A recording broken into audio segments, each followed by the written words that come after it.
বন্ধুরা, একজন কাকিমা তার ছেলের কেরিয়ার নিয়ে আমাকে জানতে চাইলেন। ছেলেটির জন্ম হচ্ছে 26শে সেপ্টেম্বর 2014 সালে। ওনার প্রশ্ন ছিল যে আমার ছেলে জব করবে না বিজনেস করবে। আমি ওনার প্রশ্নর উত্তর দেবো বলে ঠিক করলাম।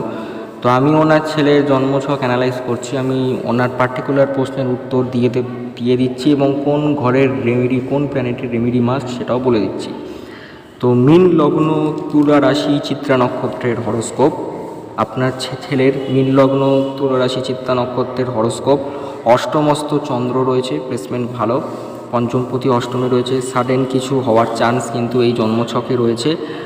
আরেকটা আমি যেটা দেখতে পাচ্ছি সেটা হচ্ছে এই জন্মছকে লগ্নপতি পঞ্চমস্তে তুঙ্গ অবস্থায় কিন্তু রয়েছে এবং মঙ্গলও নবমপতি ভাগ্যস্থানে রয়েছে, অর্থাৎ কিনা লগ্নপতি এবং দশমপতি হয়ে বৃহস্পতি পঞ্চমী তুঙ্গে এবং নবমে মঙ্গলও সক্ষেত্রী।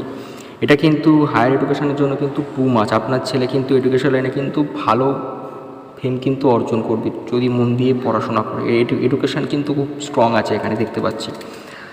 আর এখানে আপনার যেটা প্রশ্ন ছিল, এখানে দেখুন আপনারা 7th হাউস এবং 8th হাউসের মধ্যে কিন্তু একটা এক্সচেঞ্জ আছে। আপনারা যদি একটু খেয়াল করেন, 7th হাউসে এখানে শুক্র বসে রয়েছে বুধের ঘরে, আর অষ্টম ঘরে বুধ বসে রয়েছে চন্দ্র এবং তুঙ্গ শনির সাথে শুক্রের ঘরে।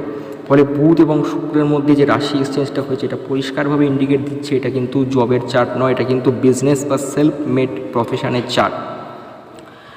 এই জন্মছকে আপনারা যদি একটু খেয়াল করে দেখেন, তৃতীয়পতি শুক্র সপ্তমস্ত রয়েছে এবং পরে পরিবর্তন করে বুধের সাথে যখন কানেক্ট করছে তখন কিন্তু সেই চন্দ্রের সাথে কিন্তু পরিবর্তন যোগ করে চন্দ্রের সাথে কিন্তু সে সম্পর্ক স্থাপন করছে, যে কিনা পঞ্চমপতি। ফলে 3, 5, 7, 8-এর এই যে কম্বিনেশানটা, এই কম্বিনেশানটা কিন্তু বেসিক্যালি ক্রিয়েটিভ পার্টের দিকে ইন্ডিকেট করে। অর্থাৎ জন্মছকটি জবের তো নয়, বিজনেস বা তার থেকেও ভালো হবে যদি আপনার ছেলে ক্রিয়েটিভ ফিল্ডের ওপর যদি একটু ফোকাস করে। অ্যাক্টিং বলুন, ছবি আঁকা বলুন, জার্নালিজম বলুন, এই সমস্ত লাইনে যদি একটু নিজেকে ইনভলভ করতে পারে তাহলে কিন্তু ভবিষ্যতে ওর ভালোই প্রোগ্রেস হবে।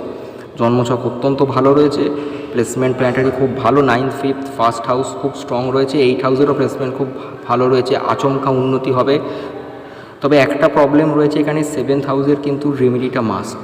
এটা কিন্তু পরবর্তীকালে বিয়েতে কিন্তু সমস্যায় ফেলতে